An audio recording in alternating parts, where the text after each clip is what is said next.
Hey, what's going on, YouTube?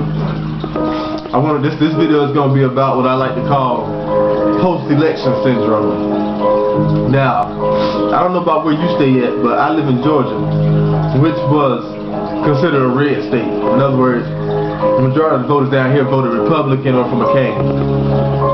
Now, unless you've been under a rock and you're in Georgia, you've noticed tension between, you know, I guess you could say white and blacks or whatever, and at the job place. Like on November 5th, I know when I went to work, and like other people have told me, like when they same thing when they went to work November 5th, you know, they feel tension, you know, kind of like animosity between the blacks and the whites and the, you know, people who vote Republican and, you know, whatever. Now, I'm gonna share with y'all a situation that happened in my experience. Okay, November 5th, which was Wednesday, went to work. Now, me and a buddy of mine, I call him R. We were sitting on the table in my work area. We were talking about the election or whatnot. And this white guy, I call him G. Now he came by and he was like, he didn't say anything to us, which he normally comes by and jokes and plays with us or whatever. And he didn't say anything that day. So R had asked him, say G, what do you think about the election? What do you think about our new president? And he gets all huffy and he says, this is what I think about it. He goes to his little pocket and he has some sheets of paper with some Bible verses written on them, and he gives them to us. Go home and look this up in your Bible, and you'll see what I think. And then he storms off. Yeah, I was like, oh damn. I take the paper, ball it up, throw it at him. And I was like, get the fuck out of here with that shit. But anyway, so but then I thought about it. I said, well, let me look up the Bible verse he was talking about and see what he was talking about. So I went home, I looked it up, and it was I know the first was Daniel 4:17 and some Matthew verses. Well, it's about Caesar, but Daniel 4:17 was one that stood out most to me because it basically states that we must always remember that God is a supreme power and in the kingdom of man, and God shall give power unto whomever God's will. In other words, whoever comes to the power is part of God, is God's will. You know what I mean? God gives power to whomever He wants to, but we must always remember that God is the supreme power, basically. So I went back to work and I said, hey, G, you remember the Bible verse you told us to look up yesterday? He said, yeah. I said, well, I looked them up. I wrote them down. So to make long story short, we ended up getting into a little argument or whatever, because I basically said he was bitter, you know, and because he was acting bitter. He swears he said he wasn't. He just said. And I said, well, when R asked you what did you think about it, you gave us these Bible verses. This is what Daniel says. I want to know what G thinks about it. That's what I think, he says. I said, well, you're being bitter. I'm not being bitter, he says, you know. But anyway, and relating it to the other verses he wrote, which were the Matthew verses where he was talking about Caesar or whatever. I believe it was Matthew. But anyway, it was some other Bible verses talking about Caesar. So he was basically trying to compare Barack Obama to Caesar. And fast forward.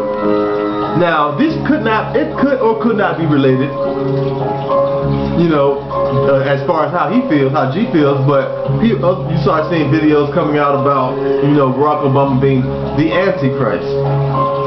Do I think Barack Obama is the Antichrist?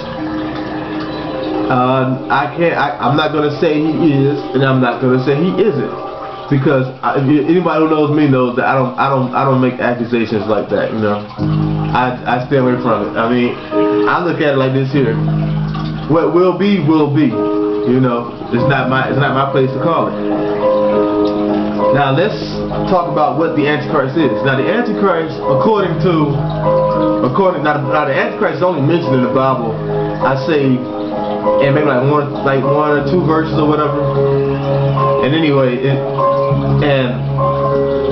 first of all, now the Antichrist is supposed to be a very good-looking, charismatic, well-spoken man who's able to draw in crowds. And he's going to come in a time where the world is in complete turmoil. And he's going to offer salvation. He's going to offer comfort to the people of the world. And he's actually going to bring the world together. But and it's going to happen over a 7-year period. But halfway through those 7 years, he's going to go back on everything he said. And he's going to show that he's the embodiment of everything that is evil.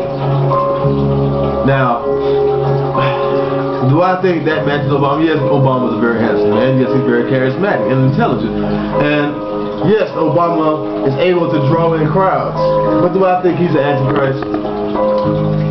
Do I think he's the embodiment of all evil? I'd rather say. You know what I mean? Like I said, I'm leaning more toward. I'm leaning towards no, but you know what I mean. Like I say, whatever will be, will be. If this is God's will, and you're a so-called Christian, and you believe in the will of God, and you believe in God's plan, then you should look at this as the time for you to get right with God, and not jumping on other people because you don't think because you feel like they're falling for Obama's or the Antichrist or the embodiment of all evil's plan. I mean, on words or whatever. So this should be the time when you get right with God, because when you stand before God, it's not going to be you, him, her, and these people. It's going to just be you. God's going to judge you on your actions. If you believe in all this stuff, if you believe in the final judgment, then this is the time for you to get right with God. But anyway, back to the Antichrist. Okay, the Antichrist, he's going to go back on everything he said, and he's going to show that he's the embodiment of all evil. And then enters, according to the story, enters Jesus. And then ensues this final showdown between good and evil, and final judgment. And final judgment will be placed upon man, pretty much. So, my closing thoughts, the way I see it is, why kick up a ruckus? If this is what it is, then you can't stop it. So why cause a ruckus? Just sit back, enjoy the show, and make sure your ass is good with God. Anyway, peace out, YouTube.